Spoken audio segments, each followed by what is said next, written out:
Jadi alasan dari Pak Pri tadi sudah disambung dengan berbagai macam pertimbangan untuk bagaimana selanjutnya bertransformasi menjadi seorang eksportir. Silakan dilanjut Pak Pri. Halo, berjumpa lagi dengan Mas Dap, entrepreneur yang hobi traveling serta goes. Jadi kali ini setelah episode pertama mengenai vlog Mas Dap on the spot, kali ini Mas Dap juga on the spot untuk episode yang kedua. Untuk yang pertama kemarin kita berbicara dengan sisi pengrajin yang mensuplai produk-produk kegiatan ekspor. Kali ini kita akan berbicara dengan pengrajin yang bertransformasi menjadi eksportir. Sebelum dilanjutkan, jangan lupa di like, di share, di komen, dan tentu saja di subscribe. Oke, jadi sesuai dengan yang tadi sudah Mas Dap sampaikan, di kali ini kita sudah bertamu ke tempat seorang eksportir yang dulunya adalah supplier. Jadi ini vlog ini sengaja Mas Dap munculkan untuk lebih memberikan motivasi kepada para Mas Daber dan viewer supaya lebih tergerak untuk memulai usaha mandiri, jadi lepas dari kegiatan rutin sebagai pegawai. Oke, ada beberapa pertanyaan sebelumnya. Monggo silahkan perkenalkan diri, nama siapa, dari mana? Ya, nama saya Pri Sudarsono. Saya dari Jogja.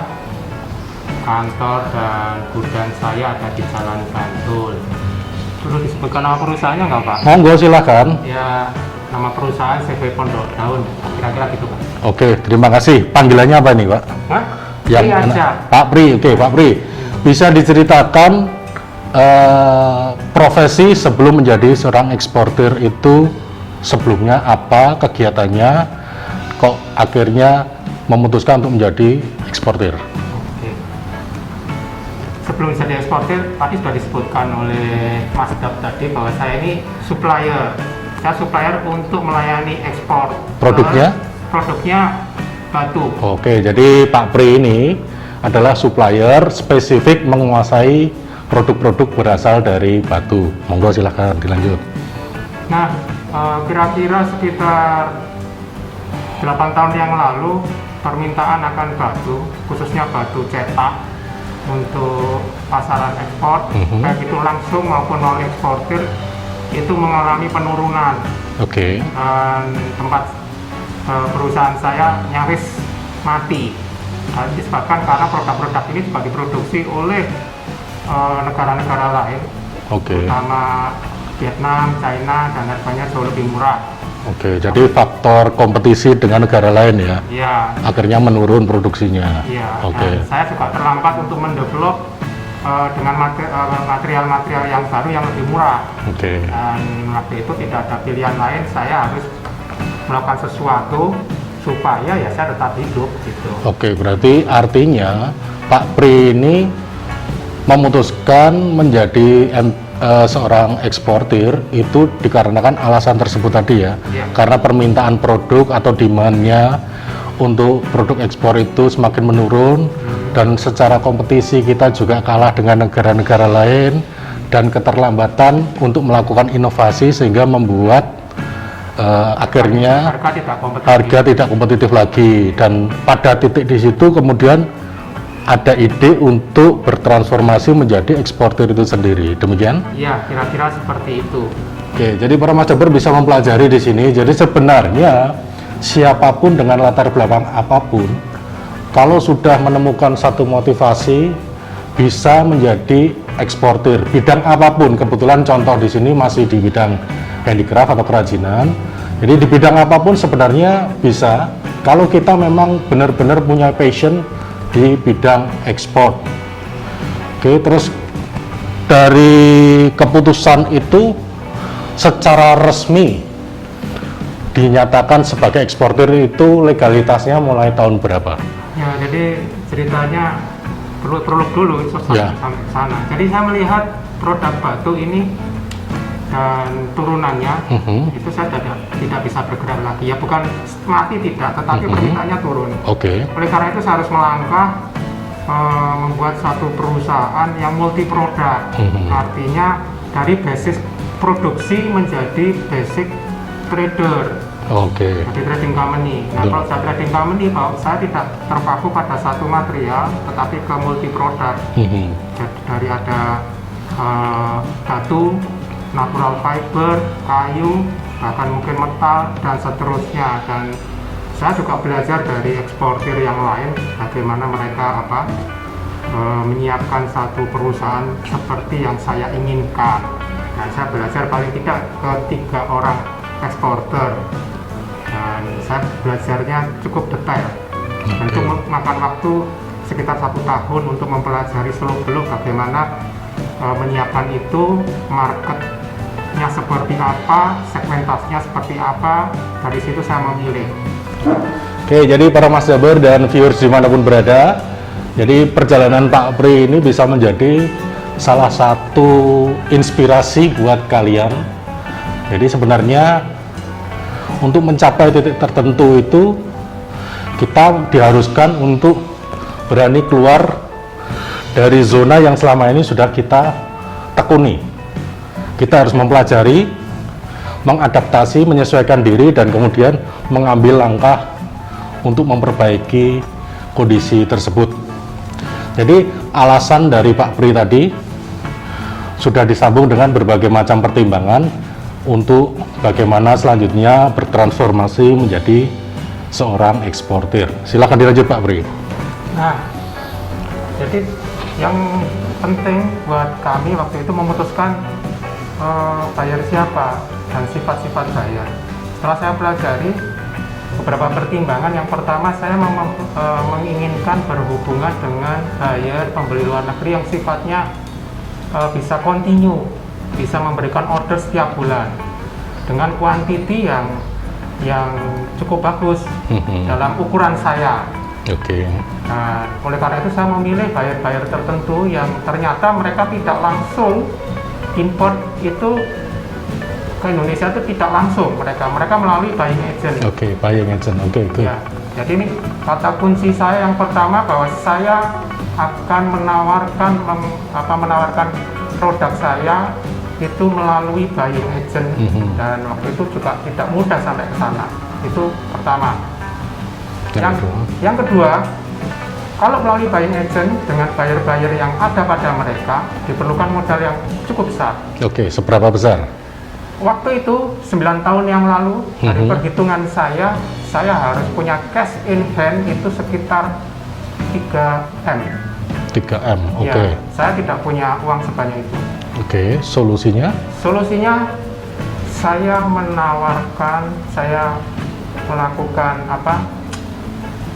bukan penawaran ya Pak, presentasi tentang prospek bisnis ini dan meyakinkan kepada investor tentang kemampuan saya untuk memberikan keuntungan dan kontinuitas kepada investor. Kata kuncinya berarti tidak harus ditanggung sendiri modal itu, bisa dibawa ke pihak lain yang akhirnya disebut sebagai investor, dengan cara kita mempresentasikan prospek bisnis untuk ekspor ini, begitu kan? Iya. Oke, monggo dilanjut. Nah, dari presentasi ini saya bersyukur karena ada seorang investor yang cukup besar yang percaya pada kami, karena saya dengan istri saya, dan tercapai kesepakatan bahwa dia mau membiayai seluruh operasional dan apapun yang dibutuhkan untuk perusahaan kami. Oke, itu tahun berapa pastinya? 9 tahun yang lalu.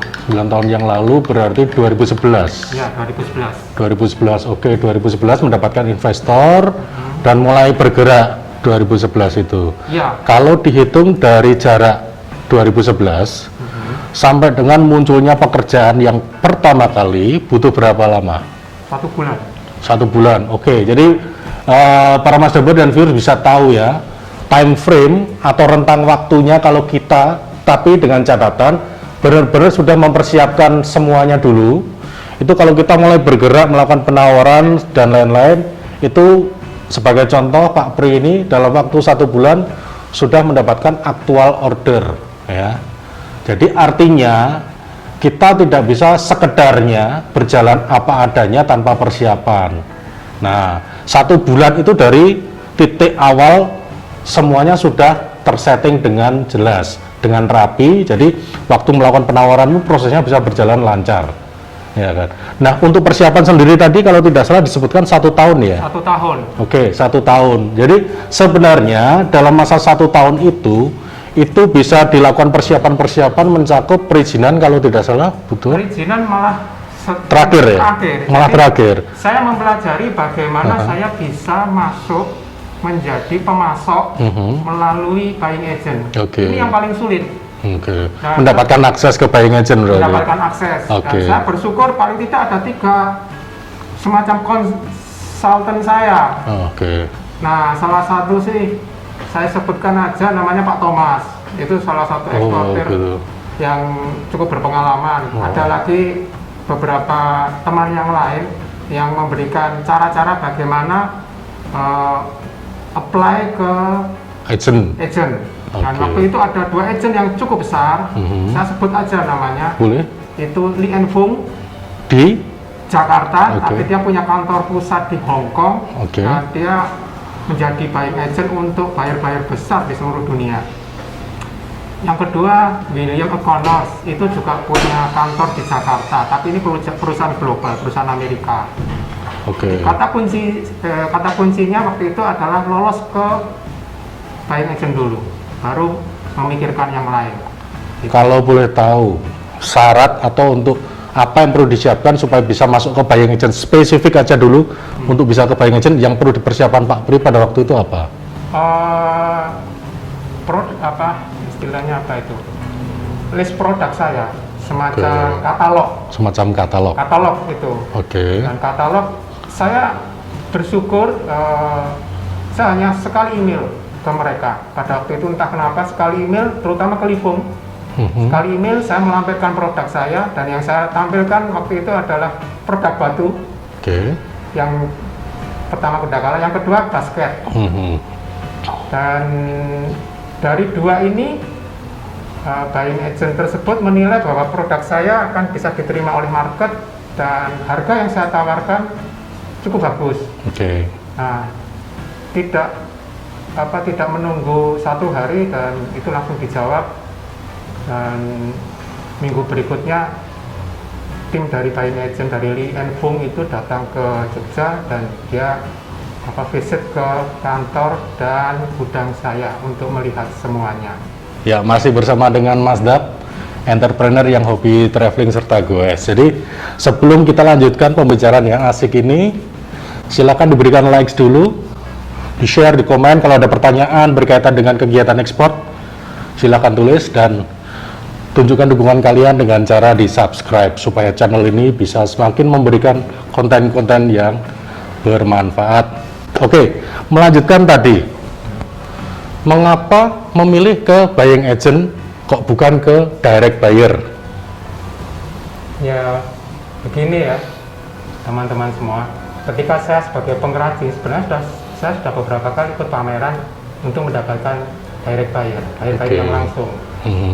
Tetapi setelah saya evaluasi tidak mudah mengikuti pameran dan mendapatkan direct buyer, dan cost-nya cukup tinggi untuk 1 kali pameran. Untuk di Jakarta, 1 kali pameran di Jakarta ya paling tidak kalau sekarang ini ya diperlukan uang 100 juta. Cost-nya 100 juta untuk di Jakarta. Oke. Dan para eksportir yang pengen benar-benar mendapatkan direct buyer yang bagus, yang berkualitas, yang bonafide, ya itu biasanya mereka melakukan pameran ke luar negeri. Biasanya ke Ambiente di Jerman. Oke. Dan itu tahunan mereka ke sana. Ya.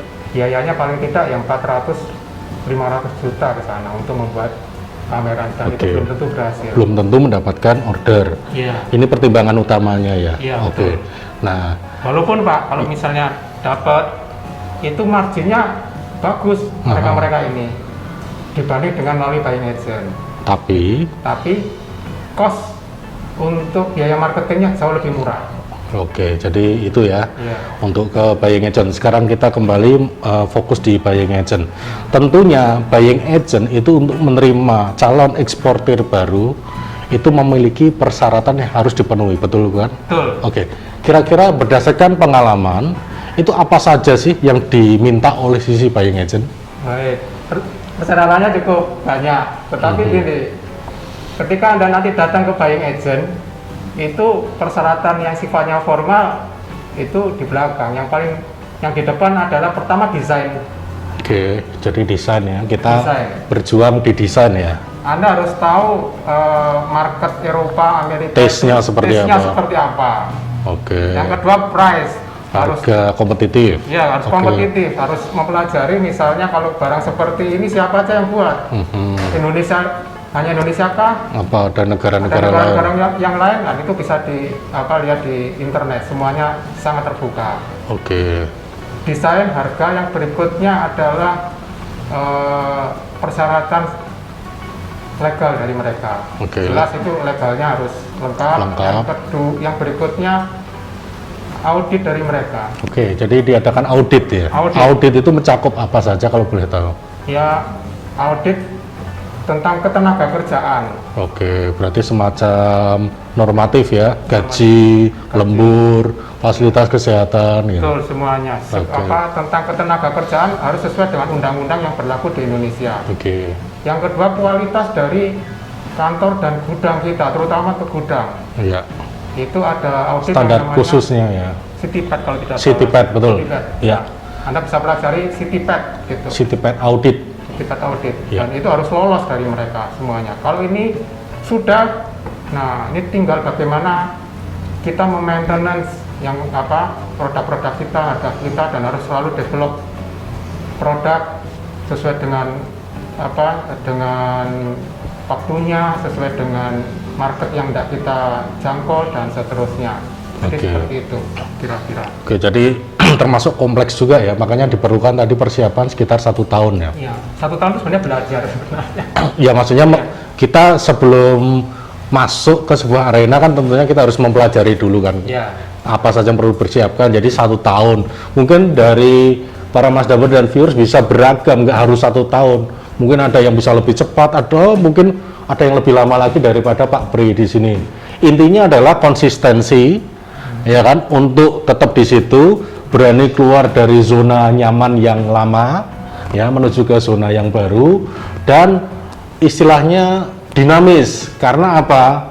Berani mencoba hal-hal baru, ya, challenge, tantangan-tantangan baru. Ya mungkin kalau kita mengawalinya baru pertama kali rasanya memang berat, ya. Pengalaman dari Mas Dap sendiri juga gitu. Wah, persyaratannya kok ribet banget sih dan lain-lain. Tapi begitu kita menjalani, kita sudah melampaui itu, akhirnya standar kita itu sudah lebih tinggi daripada yang lain. Kita sudah terbiasa dengan persyaratan-persyaratan tersebut. Ini yang akhirnya membedakan antara eksportir yang kalau Mas Dap bilang itu eksportir seperti retailer yang seperti di kawasan-kawasan kasongan yang sekali 2 kali order setahun cukup dan selesai. Di kita itu bisa dikatakan eksportir kontrak base order ya. Jadi ordernya itu berjalan sepanjang tahun. Ini mendapatkan kepastian pekerjaan dari sisi buyer. Nah tentunya dengan tipe buyer demikian, buying agent pun akan mempersyaratkan hal-hal tertentu yang harus kita penuhi sebagai calon eksportir di awal-awal. Tetapi setelah berjalan, tentunya kita ibaratnya lebih mendapatkan kepastian di dalam berusaha dibandingkan kalau kita bergerak di luar buying agent. Betul gitu Pak Pri? Betul, iya. Ya.